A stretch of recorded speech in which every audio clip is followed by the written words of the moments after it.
Starting out on your scuba diving journey can seem a bit daunting at first because, you know, you've never done it before, but I myself have taught many open water classes as an instructor, and I even passed my own open water back in the day when I was learning to dive. So if you're worried about it, or you're just trying to do like as much research as possible as you can before you actually do the course, I've come up with a few handy tips and sort of advice for your foundational course. Hi, all of you awesome scuba divers out there. Welcome to the Scuba Diving Magazine channel, your favorite place for the latest scuba diving news and gear reviews. So one thing that I always tell new divers who are just starting their foundational scuba course, whether it's your open water or like a basic introductory course, is that comfort and confidence come from two things: solid training and the right dive gear. You can have the best instructor in the world, but if your gear is sketchy, then your dives are gonna feel a bit sketchy also. So that's why I always recommend investing in quality equipment. And of course, speaking of quality, Scubapro is the golden standard for dive gear. For over 60 years, they've been at the forefront of innovation, crafting equipment that's not only rugged and reliable, but actually enhances your diving experience. From their top-of-the-line Mark 25 Evo regulator to ultra-comfortable Hydros Pro BCDs, Scubapro designs equipment that performs like a dream and lasts for years. Whether you're just getting started or you're already planning your advanced certification, Scubapro has the tools to take you there safely and confidently. Visit your local Scubapro dealer or head to scubapro.com to check out their full line of products. And trust me, once you try diving with the right gear, you'll never go back.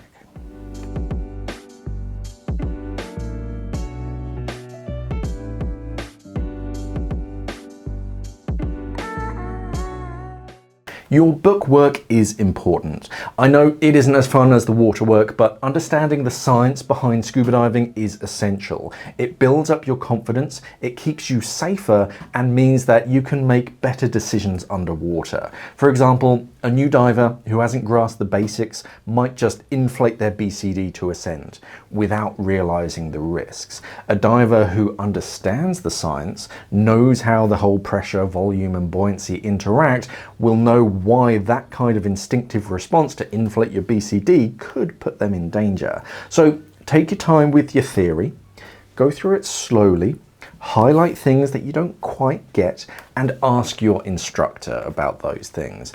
That's their job. Don't feel embarrassed if you get something wrong, or even if you like guess the right answer without really understanding why. Don't just go along with it. Just actually say, I got this one right, but why did I get it right? Or why is that the correct answer? Nobody expects perfection. Everybody struggles with parts of the theory, even seasoned divers now and then. The more that you understand before getting in the water, the more comfortable and confident you'll be.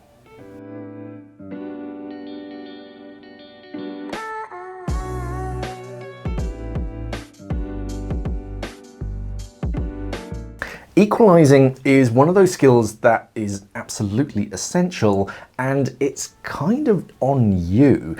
Your instructor is hopefully going to sort of teach you when to do it and how to do it, obviously. But long term, it's your responsibility to kind of pick up when to do it. The tricky part is there's no like signal that tells you exactly when to equalize. It's not like your ears will just ring a bell and, oh, okay, let me start equalizing.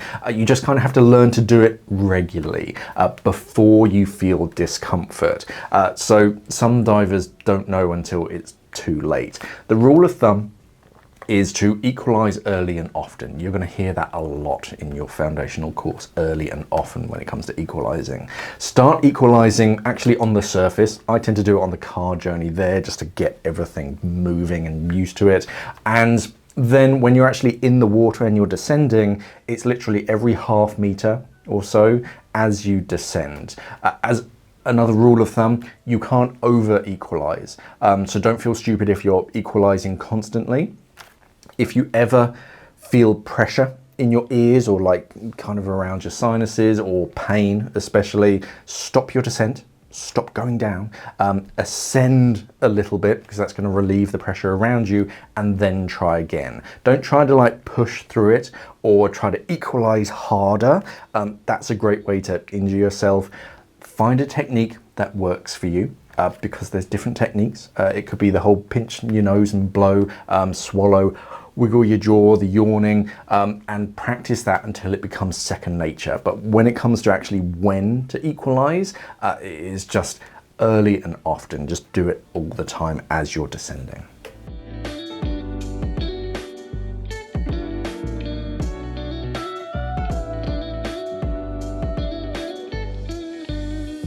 Breathing is the foundation of everything in scuba. Control your breathing and you control your dive. Try not to overthink it though.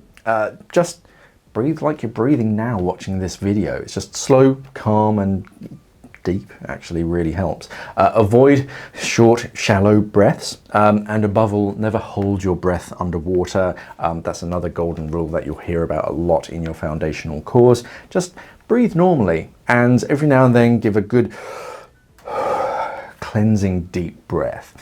It's easy to feel anxious when you're performing certain skills or if something goes wrong, but here's the thing, even during most skills, your regulator actually stays in your mouth, so you can always breathe. So if your mask floods or like your fins fall off, you've always got that second stage, so you can still breathe. So just don't panic, just take a second, get a full breath in, and then deal with the issue. If you're trying to rush a skill, especially something like a mask clear on like half a lung full of air, makes it way harder than it needs to be. So just concentrate on your breathing. Don't overthink it, just breathe normally. But yeah, a good cleansing breath can really make the next skill that much easier.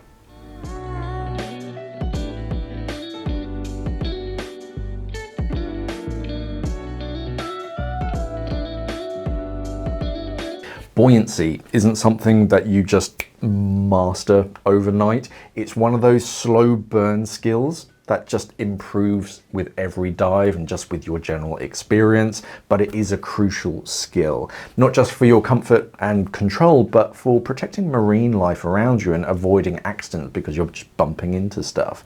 It's not just about hovering in a Buddha pose. That looks cool, sure, but it's not very useful outside of the swimming pool. Try to focus instead on horizontal positioning in the water and fine-tuning your buoyancy with your breath. So inhale to rise up a bit, exhale to sink. Subtle changes in your lung volume can make all the difference. If you're trying to swim over something, you can inhale a bit and then it will lift you up, and then exhale to sink back down.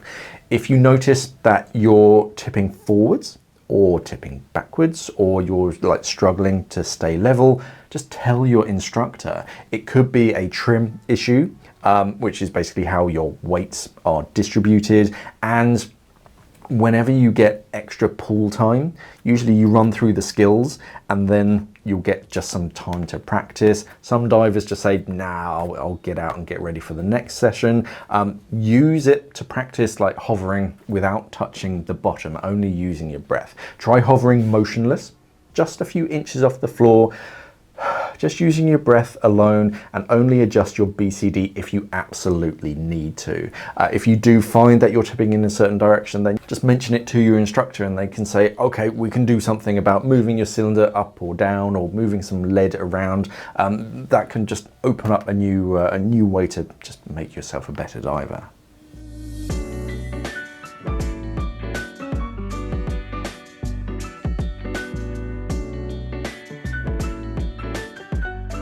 The better you know your dive gear, the less you'll fumble with it when you're underwater.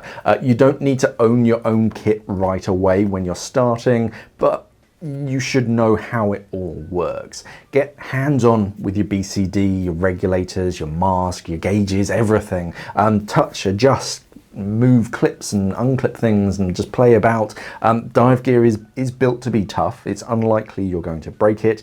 Do your best not to break it, but getting used to it is going to build confidence. Spend time assembling and breaking down your kit during the class. If you build a full rig on autopilot, then you feel much more in control. Just understand like where your alternate air source is, how to check your gas, how your inflator hose connects and disconnects. Don't be afraid to ask your instructor to explain how something works again, even if they already did. The more you like touch and practice with the dive gear, the more it becomes second nature. The one thing that I wouldn't fiddle about with too much is the settings in your dive computer. Try and leave that until you understand what settings you're actually changing.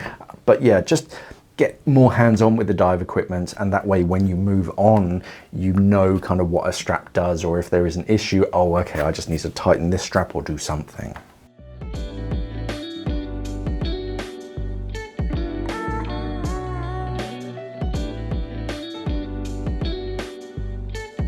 I mentioned clearing your mask earlier. It's a skill that should be on every foundational course, and I'll be honest, nobody enjoys the mask skills because the water gets in and around your eyes, the water's around your nose as well. So at the start of a dive, if you're diving in colder waters especially, when you're expected to do a mask skills, I would usually tell my students to just splash some cold water on their face to get them used to that cold water temperature. If you're removing your mask in colder waters, it can be a shock when the water actually touches your face, unless you actually splash it on at the beginning. Because your mask is like covering your face, you're protected from the cold, and yeah, the last thing you want is that sudden shock. So just splash some water on your face just to get it used to right at the beginning of the dive. One important skill that you aren't told about early on is airway control. Try to practice breathing out only through your mouth before your course, and then breathing in through your mouth and then out through your nose. We call it airway control, and it's not something that people normally practice, but it will make a huge difference when you're clearing your mask to have good control of where you're inhaling and where you're exhaling. It's not usually a big deal on the surface, but it can be really important while scuba diving because you want the air to come out of your nose because that's going in your mask.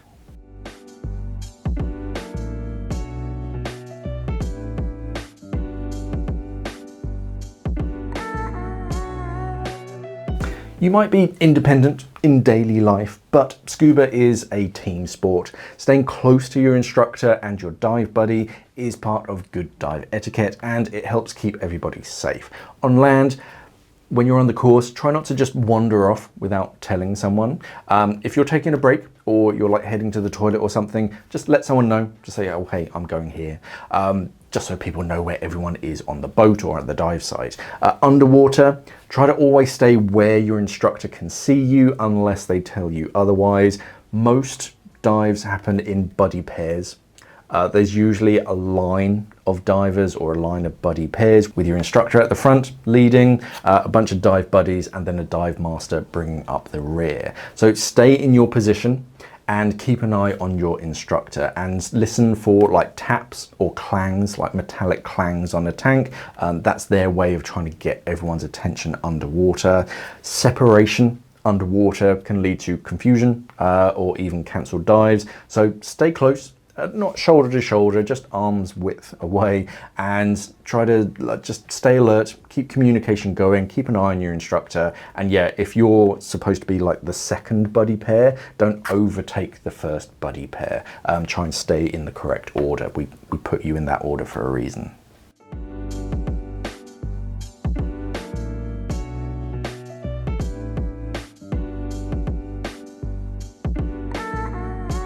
There's a reason why open water divers are usually limited to 18 meters or less in some circumstances. That's where you can safely dive at your current level. Deeper dives require extra training, better awareness of gas use, equipment configurations, and knowledge of things like nitrogen narcosis and decompression limits. Stick to your certified limits. Even if you feel fine and you've got plenty of gas, conditions can change quickly, and diving deeper without the right knowledge can lead to dangerous situations. So dive within your limits, build your experience, and when you're ready, you can then get certified to dive deeper. And one of the biggest issues with diving beyond your limits is that it can very easily void your dive insurance. So if you do end up getting hurt, they'll look at your dive profile and you'll then have a big bill to pay.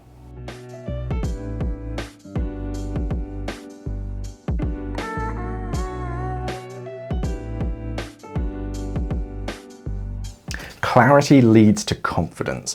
I don't remember a single class where I didn't say there are no stupid questions to my students, regardless of how small you think it is or how many times you've been told already. Ask that question in your head and we can explain it in a different way. You only have a limited amount of time with your instructor and they are a wealth of knowledge and experience. Your instructor is there to help, and they've probably heard every question in the book. They'd rather you ask 5 times and understand than just, oh yeah, kind of nod along and then struggle later. Curiosity is what makes you a diver, a safer diver. So speak up, question everything, probably not everything, but anything that you're curious about, just kind of ask, oh hey, why do we put it here? Why do we do a certain thing? Or how does this work? Just ask them, and it just helps build that foundation of, oh okay, this is why we do it, because my instructor said this.